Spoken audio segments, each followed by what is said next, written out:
Today's our topic is differentiate between audit, accounting, and assurance. Audit and assurance are process used for the evaluation of financial record of the company. They are hand in the hand process. Audit and insurance is the process of verifying the records available in the company's accounting records as per accounting standards and principles, and its value verifies that accounting record is accurate or not. Audit और assurance एक ऐसा process है जो कि आपकी company की financial records को evaluate करता है और इस तरह ये हैंड टू हैंड प्रोसेस होता है। और इसके साथ ऑडिट और एश्योरेंस एक ऐसा प्रोसेस है जहाँ पे आप अपनी कंपनी के तमाम रिकॉर्ड्स अकाउंटिंग स्टैंडर्ड और प्रिंसिपल के अकॉर्डिंग एवेलुएट करवाते हैं। Again I am telling you what is audit. The audit is the process of evaluating the accounting entries present in the financial statement of the company. Audit एक ऐसा process है जो कि आपकी accounting entries जो आप प्रेजेंट करते हैं अपनी फाइनेंशियल स्टेटमेंट में, उनका एक प्रोसेस होता है, उसको एवेलुएट करता है। The audit checks the accuracy of financial reports. The audit tells about the misrepresentation done in financial records, any misuse of funds, and any fraud and any dishonest activities done in a company or done by the companies. अब यहाँ पे क्या है कि audit आपको ये बताता है कि आपकी जितनी भी फाइनेंशियल रिकॉर्ड्स हैं उनमें आपने क्या मिस रिप्रेजेंटेशन की हुई है, क्या मिस यूज़ ऑफ फंड्स किए हुए हैं, आपने कहाँ पे मतलब कि अपना ईमानदारी से काम नहीं किया हुआ, और ये आपकी कंपनी भी कर सकती है या कंपनी से ये काम हो जाता है। नेक्स्ट है अकाउंटिंग। अकाउंटिंग क्या? Accounting refers to the process of capturing, classifying, summarizing, analyzing, and presenting the financial transactions, record, statements, profitability, and financial position of an organization or entity. Accounting basically एक ऐसा process है जिसमें आप क्या करते हैं, capturing means कि आप क्या करते हैं, अपनी जर्नल एंट्रीज पास करते हैं। जैसे कि अगर कोई फर्नीचर आपने परचेज़ किया है, furniture account to cash account. और इसी तरह नेक्स्ट आप प्रोसेस करते हैं क्लासीफाइंग का मतलब होता है आप इसको नेक्स्ट लेजर में कन्वर्ट करते हैं, क्लासीफाई करते हैं। जब इसको क्लासीफाई कर दिया जाता है फिर इसको in form of trial balance. इसके बाद अपनी ट्रांजैक्शन को एनालाइज करते हैं, जैसे कि हम profit and loss account prepare करते हैं, इसके बाद एडजस्टमेंट्स होती हैं। तो सारा ये एक आपका अकाउंटिंग प्रोसेस होता है और इस प्रोसेस में आपने जर्नल लेजर से लेकर एंड ऑफ द जो आपकी स्टेटमेंट होती हैं, जैसे आपकी फाइनेंशियल स्टेटमेंट्स होती हैं, प्रॉफिट एंड लॉस अकाउंट होता है जिसमें आपको पता चल जाता है कि कंपनी प्रॉफिट गेन कर रही है या लॉस गेन कर रही है। तो ये सारा जो प्रोसेस होता है आपकी अकाउंटिंग में किया जाता है। Accounting is the specialised language of business. तो बेसिकली बिजनेस की एक स्पेशलाइज्ड लैंग्वेज। नेक्स्ट आपका आ जाता है assurance basically is the process of analysing and use the assessment of accounting entries and financial records. Assurance is the process of verifying the records available in the company's accounting record is as per accounting standard and principles. Assurance भी basically एक ऐसा process होता है जो कि आपकी accounting entries होती हैं फाइनेंशियल रिकॉर्ड्स में, उसको एनालाइज करता है और इसके बाद वेरीफाई करता है कि जो अवेलेबल रिकॉर्ड है या जो भी आपके पास अकाउंटिंग का से रिलेटेड रिकॉर्ड है आपकी कंपनी का, वो सारा उसी अकाउंटिंग स्टैंडर्ड के मुताबिक है या नहीं है, इन सब को वेरीफाई करता है। Assurance is the assessing process operations and procedures. Assurance क्या है कि एक असेसिंग प्रोसेस है जो कि आपके ऑपरेशंस, प्रोसीजर वगैरह इन सब को एनालाइज करता है। नेक्स्ट आ जाता है आपका ऑडिटिंग एंड ऑडिटर। ऑडिटिंग आपको बताया गया है कि ऑडिट प्रोसेस होता है evaluating the accounting entries present in the financial statement of the company. But auditor क्या होता है? Auditor the person doing the audit and who is ultimately responsible for the results of the audit is called an auditor. Auditor क्या है कि a person authorise to examine and verify accounts, एक ऐसा person जिसको authorise कर दिया जाता है, जिसको एक मुकम्मल अथॉरिटी दे दी जाती है कि वो तमाम कंपनी के अकाउंट्स को एग्जामिन कर सके, वो क्या कहलाता है? ऑडिटर।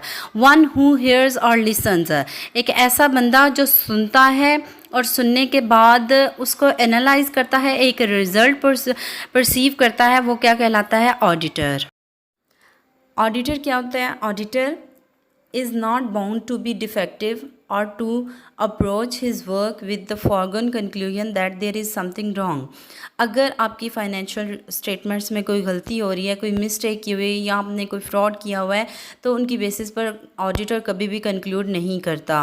ऑडिटर क्या करता है? He is justified in believing servants of the company, वो इस बात पर यकीन रखता है कि वो कंपनी का एक एम्प्लॉय है, and he is entitled to rely upon their representations provided he takes reasonable care। तो जो भी उसने रिप्रेजेंट करना है, जितना भी डाटा उसने प्रोवाइड करना है, वो एक रीज़नेबल केयर के साथ उसने कंपनी को प्रोवाइड करना होता है। नेक्स्ट आपका टॉपिक है क्वालिटीज़ ऑफ एन ऑडिटर। एक ऑडिटर के अंदर कौन कौन सी क्वालिटीज़ होनी चाहिए जिसकी बेसिस पर वो ऑडिट करते हुए कंपनी को एक बेनिफिशियल रिज़ल्ट प्रोवाइड कर सकता है। ऑडिटर में बेसिकली दो तरह की क्वालिटीज़ होती हैं, कुछ उसकी प्रोफेशनल क्वालिटीज़ होती हैं और सेकेंडली उसकी कुछ जर्नल क्वालिटीज़ होती हैं। तो सबसे पहले आपको बताई जाएंगी प्रोफेशनल क्वालिटीज़। उसकी प्रोफेशनल क्वालिटीज़ क्या क्या हैं? An auditor needs to be well versed in the fundamental principles and theory of all branches of accounting, journal accounting, cost accounting, income tax, etc। अब यहाँ पे ये बताया जा रहा है कि ऑडिटर्स को क्या होना चाहिए, उसमें ये क्वालिटी होनी चाहिए कि वो तमाम जो भी आपकी अकाउंटिंग से रिलेटेड जितना भी फंडामेंटल डाटा है वो उसको पता होना चाहिए, उसके बारे में इंफॉर्मेशन होनी चाहिए। जैसे जर्नल अकाउंटिंग है, कॉस्ट अकाउंटिंग है या आपकी इनकम टैक्स है, इन सब की इंफॉर्मेशन, इन सब का नॉलेज उसके पास ऑलरेडी होना चाहिए। इसके बाद है he should not pass a transaction unless he knows that it is correct. वो तब तक ट्रांजैक्शन को पास नहीं कर सकता जब तक वो ये नहीं जानता कि ये दुरुस्त है या गलत है। This is possible only when he knows thoroughly well the principles of accounting. वो तब भी ये पॉसिबल कर सकता है अगर वो जानता है कि अकाउंटिंग प्रिंसिपल्स क्या हैं। नेक्स्ट क्या है? He should be quite familiar with the company and laws must be complete master of the principle of auditing. तो ऐसा होना चाहिए कि ऑडिटर को फेमिलियर होना चाहिए कंपनी के साथ और साथ साथ उसे तमाम जो भी अकाउंटिंग से रिलेटेड या आपके कंपनी से रिलेटेड लॉज हैं उन सब का उसे पता होना चाहिए। ही नेक्स्ट उसमें एक क्वालिटी होनी चाहिए कि he must B tactful and honest, उसे हॉनेस्ट होना चाहिए। ये उसकी सबसे बेस्ट क्वालिटी है जो कि एक ऑडिटर में लाजमी होनी चाहिए। नेक्स्ट उसमें क्वालिटी होनी चाहिए he must not be influenced directly और indirectly by others in discharge of his duties. इस पर डायरेक्टली या इनडायरेक्टली किसी दूसरे का जो इन्फ्लुएंस होता है कि मेरे कहने पे ये कर दिया जाए, आप मेरे कहने पे ऐसे कर दें, मिस्टेक हो गई है दोबारा नहीं होनी चाहिए, तो वो इस तरह की उसमें क्वालिटी नहीं होनी चाहिए कि वो उनकी बात सुने। Sometime he put in a very awkward position when his duty is to his client is opposed to his interest। Sometime ऐसी कंडीशन आ जाती है कि ऐसी एक सिचुएशन क्रिएट हो जाती है जिसमें वो अपने क्लाइंट से उस तरह से डील नहीं कर पाता जिस तरह से उसे करना चाहिए, एक इंटरेस्ट उसमें नहीं होता। In which case he must have the courage to carry out his duty faithfully and honestly. इस सिचुएशन में उसे क्या करना चाहिए कि अपनी जो उसकी ड्यूटी है, उसकी जो रिस्पॉन्सिबिलिटी है उसको ईमानदारी के साथ करे। Even if such a step harms him, हो सकता है कि ये इसके लिए थोड़ा सा नुकसानदेह भी हो, लेकिन फिर भी उसको कंपनी के बिहाफ पर अपना एक ईमानदारी से इस परफॉर्मेंस को परफॉर्म करना चाहिए। नेक्स्ट क्वालिटी क्या होनी चाहिए? He should not disclose the secrets of his clients. अब जो उसके क्लाइंट्स हैं उसको सम टाइम कंपनी के क्लाइंट्स होते हैं, उनके सीक्रेट्स होते हैं। ऑडिटर्स चूँकि ऑडिट कर रहा होता है उसे सारी फाइनेंशियल स्टेटमेंट्स का पता होता है, रिपोर्ट्स का पता होता है, तो इस पे ये एक सिचुएशन क्रिएट हो जाती है कि उसको अपने क्लाइंट्स के जो भी सीक्रेट्स हैं वो दूसरों से शेयर नहीं करने चाहिए। नेक्स्ट इसमें क्वालिटी होनी चाहिए कि एक इंटेलिजेंट क्वेश्चन ये डेवलप किया जाता है कि वो अपने जहाँ पे ऑडिट करने जा रहा है, जिस कंपनी का ऑडिट कर रहा है, उसके एम्प्लॉय से क्या क्वेश्चंस करने हैं, उसके अकाउंटेंट से क्या क्वेश्चंस करने हैं, उसके जो भी वहाँ पे काम करने वाले हैं एम्प्लॉयज़ हैं उन सब से कैसे कैसे क्वेश्चंस करने हैं, तो उसमें ये क्वालिटी होनी चाहिए। नेक्स्ट है he must be prepare to hear arguments and must be reasonable. अब इसमें ये भी एक क्वालिटी होनी चाहिए कि लोग आगे से आर्गूमेंट्स करते हैं। अगर आप अकाउंटेंट के पास जाते हैं, ऑडिट करना स्टार्ट करते हैं, आप उससे बात करते हैं, तो सम टाइम वो आर्गूमेंट करना स्टार्ट कर देते हैं, आपको एक्सप्लेनेशन ज़्यादा देना स्टार्ट कर देते हैं। तो इस सिचुएशन में आपको फुली प्रिपेयर्ड होना पड़ेगा। आपके पास रीज़नेबल आगे से आंसर होने चाहिए जो कि आप उस अकाउंटेंट को बता सकें कि मैं ऑडिटर हूँ और ऑडिटर होने की वजह से मैं आपको ये बता रहा हूँ कि यहाँ पे आपकी मिस्टेक्स हैं। इसके साथ साथ एक ऑडिटर में ये भी क्वालिटी होनी चाहिए कि उसको प्रिंसिपल ऑफ इकोनॉमिक्स पता हो। क्यों? क्योंकि इकोनॉमिक्स के जितने भी प्रिंसिपल्स होते हैं उन्हीं के बेसिस पर आप अपनी कुछ जजमेंट होती है वो आपने करनी होती है। He should have through training a business organisation management and finance. तो उसने अपनी कुछ जो ट्रेनिंग होती है वो मैनेजमेंट और फाइनेंस और ऑर्गेनाइजेशन से रिलेटेड उसको भी फुलफ़िल किया होना चाहिए। इसके साथ साथ last but not least he should have common sense. Now next general qualities of an auditor. Auditor में कुछ जनरल क्वालिटीज़ होनी चाहिए, जैसे फर्स्ट ऑफ ऑल ऑनेस्टी होनी चाहिए, टैक्टफुल होना चाहिए, एबिलिटी टू वर्क हार्ड होना चाहिए। नेक्स्ट है आपका ability to maintain secrets, ability to communicate and common sense. अब एक ऑडिटर को ऑनेस्ट होना ज़रूरी है। अगर वो अपनी ड्यूटी को सक्सेसफुली परफॉर्म करता है तो वो किसकी बेसिस पे करता है? अगर वो ईमानदार है। टैक्टफुल होना चाहिए कि अपने क्लाइंट अपने स्टाफ के साथ उसने कैसे डील करना है, उस क्वालिटी होना मस्ट है। Ability to work hard. Auditor को क्या होना चाहिए? एक हार्ड वर्कर होना चाहिए ताकि वो ईमानदारी से अपना काम परफॉर्म कर सके। एबिलिटी टू मेंटेन सीक्रेट्स, जैसा कि मैंने बताया कि आपके पास एज आ ऑडिटर बाकी एम्प्लॉयज़ के साथ साथ आपकी कंपनी के भी काफ़ी ज़्यादा सीक्रेट्स होते हैं, आपके क्लाइंट्स के सीक्रेट्स होते हैं, तो जो कि आपने अपने पास रखने हैं, आपने डिस्क्लोज़ नहीं करने।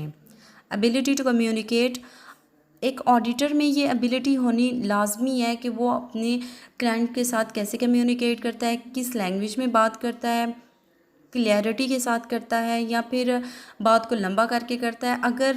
अगर वो बात बहुत ज़्यादा डिटेल में कर देता है तो बात की वो जो मीनिंग होते हैं जो वो बताना चाह रहा होता है वो नहीं रहता। तो इसलिए इसमें एबिलिटी होनी चाहिए कि वो कैसे कम्युनिकेट कर रहा है। And last one common sense, जैसे कि मैंने बताया कि एक ऑडिटर के अंदर कॉमन सेंस होना लाजमी है। The auditor should have a full share of the most valuable commodity common sense, but common sense is normally very much uncommon in man.